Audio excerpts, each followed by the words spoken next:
dari keduanya, orang yang mati syahid, orang yang keguguran, artinya orang yang tadi tuh keluarga bayinya belum sempurna, maka fa innahuma la yusalani wa la yusalla alaihima, enggak usah dimandiin dan enggak usah disolatkan.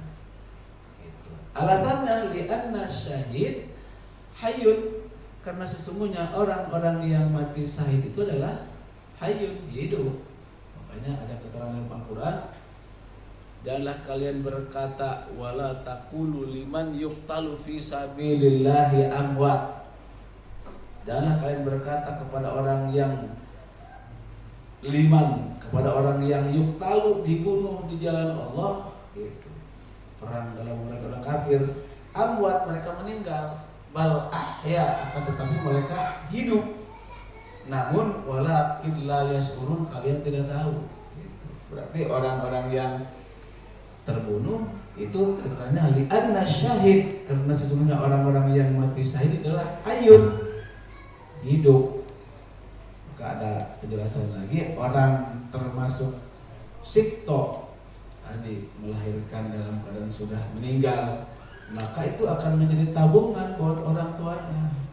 Ketika nanti di akhirat mereka akan berdatangan memanggil ayahnya, memanggil ibunya, dan mereka akan mencari aina abi wa ummi, mana bapak dan ibuku. Ketika orang tuanya sedang berada di neraka jahanam, maka mereka itulah yang akan mengangkat orang tuanya untuk masuk ke dalam surganya Allah Subhanahu wa taala. Kenapa demikian? Karena orang yang meninggal dalam keadaan bayi dalam perut itu disebut masih suci, tidak berdosa, maka mereka berhak untuk mengangkat orang tuanya dari nerakanya Allah Subhanahu wa taala. Alhamdulillah. Tapi jangan dimatiin. Kayak jangan Firaun, anak-anak bocah dimatiin, dibunuh-bunuh. Benar kan begitu kan? Itu karena memang itu takut, Firaunnya ketakutan. Yang lahir laki-laki dibunuh, yang lahir laki dibunuh. Bapak-bapak telah mendengar yang ini, tertarik nih bahwa yang nyelamatin kita dari neraka jahanam itu adalah anak-anak yang meninggal dalam keadaan bayi, dimatiin anaknya sengaja ya kagak, kalau begitu mah itu malah dari dosa. Itu yang salah kaprah ya. Nah, wa aqallu ghuslul mayyit. Nah, kemudian selanjutnya yang wajib dimandikan dari golongan Islam adalah di antaranya tadi yang bukan syahid dan bukan sikto, berarti yang biasa. Bagaimana caranya, tata caranya, kaifiyah memandikannya?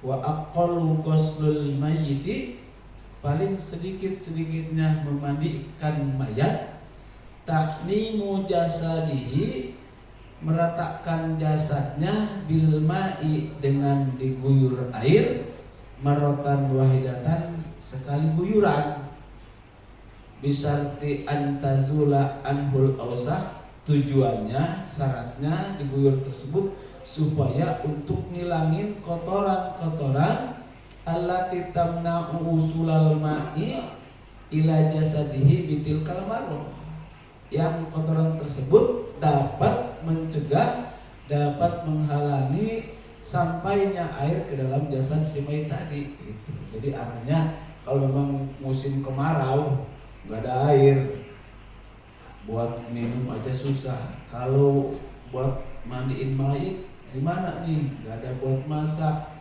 Nah itu mah jika memang kejadian kayak begitu, maka mayit nggak usah dimandiin. Ini mah ada, cuma nggak banyak airnya. Maka cara paling sedikitnya memandikan mayit cukup aja diguyur, sekali guyuran. Yang penting kira-kira kotoran-kotoran yang nempel pada jasad si mayat bisa hilang, gitu aja.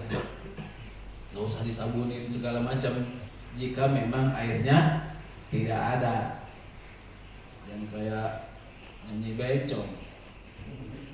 Jadi di pegunungan ada orang kampung pergi ke Jakarta, tapi kondisinya ya perempuan bukan, laki-laki bukan.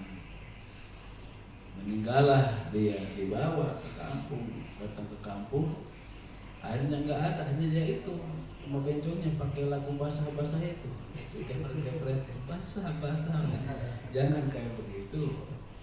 Jadi artinya bukan dikepretin, tadi diguyur, tapi nggak banyak, tersesuai dengan adanya air. Gitu. Jangan kepret-kepretin. Nah, lalu bagaimana cara memandiin mayat? Apakah ada tentang niatnya? Sebagaimana kita niat mandi junub, wala tajibu lihazal musli niatun. Tentang mandi mayit tidak ada niat, gak begini nawaitul ghusla lihazal mayyiti fardhol lillahi ta'ala, gak ada. Iya, gak mesti gitu, memang gak ada. Tapi kalau memang mau niat, ya boleh niat saya mandi mayit, itu boleh. Jadi gini, artinya kalau memang harus niat ketika si orang nih mandiin mayat, berarti harus mengerti tentang tata cara bagaimana mandiin mayat. Maka mandiin mayat mah silahkan siapa saja yang ada kemampuan, ada kemauan, ada keberanian. Kebanyakan kan pada nggak mau. Ya, manggil biasanya, manggil yang udah biasa mandiin, terlebih-lebih si mayatnya, mayat yang tenggelam udah agak sedikit bau gitu ya, agak sedikit ngembung.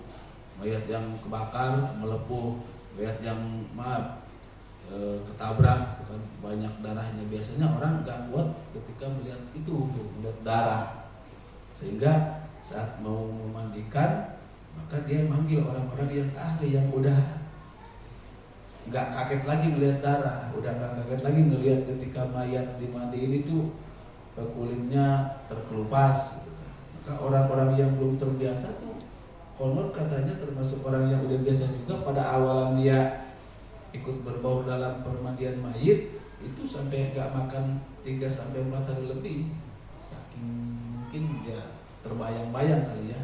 Maka semua sesuatu itu dilakukan karena kebiasaan. Kalau belum biasa ya pasti begitu. Tapi kalau udah biasa ya udah, asalnya walaupun kita makan di dekat bangkai, enjoy aja. Iya. Kalau udah biasa mah, tapi kalau belum biasa, dengar orang meludah aja udah geli aja tuh. Nah, termasuk memandikan mayat kalau memang belum biasa, takut salah pegang, takut mayatnya bersin.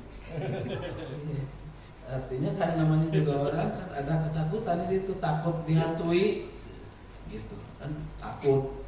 Sehingga setelah mandiin mayat nggak berani tidur sendiri, takut disamperin mayat. Padahal mah tuh nggak ada mayat yang beri namanya mayat. Mayat itu adalah manusia, jasad yang sudah ditinggalkan oleh rohnya, berarti udah nggak bisa bergerak. Jangan takut sama mayat. Tapi zaman dulu, sekarang mah orang-orang ada yang meninggal biasa-biasa aja. Dulu mah kalau ada yang meninggal sepi pak, sepi, takut. Apalagi meninggalnya bunuh diri, takut, serem.